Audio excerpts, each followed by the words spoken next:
बहुत समय पहले की बात है।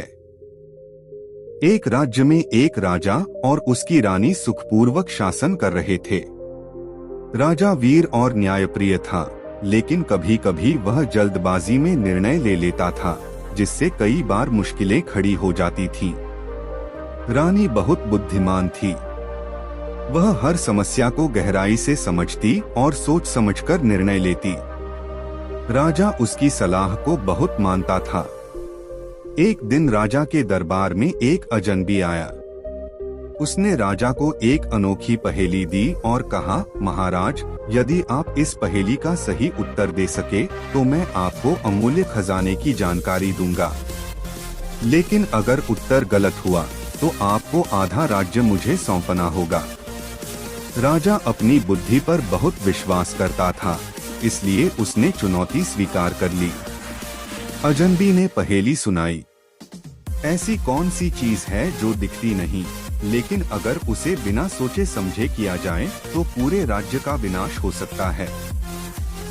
राजा ने तुरंत उत्तर देने की कोशिश की, लेकिन कोई भी उत्तर उसे सही नहीं लग रहा था।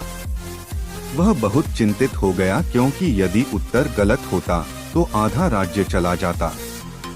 राजा परेशान होकर महल में आया और रानी को पूरी बात बताई। रानी ने मुस्कुराते हुए कहा, महाराज, यह पहेली बहुत सरल है, लेकिन इसका उत्तर तभी मिलेगा जब आप जल्दबाजी न करें। पहले सोचिए कि राज्य का विनाश किससे हो सकता है। राजा सोचने लगा और रानी ने समझाया, इस पहेली का उत्तर है जल्दबाजी में लिया गया निर्णय। जब कोई राजा बिना सोचे समझे निर्णय लेता है तो वह अपने राज्य, प्रजा और भविष्य को संकट में डाल देता है।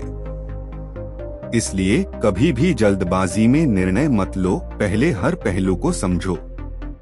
राजा को यह उत्तर बहुत तर्कसंगत लगा। अगले दिन दरबार में उसने अजनबी को उत्तर दिया। उस चीज का नाम है जल्दबाजी में निर्णय। जब कोई बिना विचार किए फैसला करता है तो राज्य और जनता संकट में आ सकते हैं। अजनबी मुस्कुराया और बोला, महाराज, यह बिल्कुल सही उत्तर है। आप एक महान राजा हैं और आपकी रानी अत्यंत बुद्धिमान है। उसने राजा को खजाने की जानकारी दी और चला गया।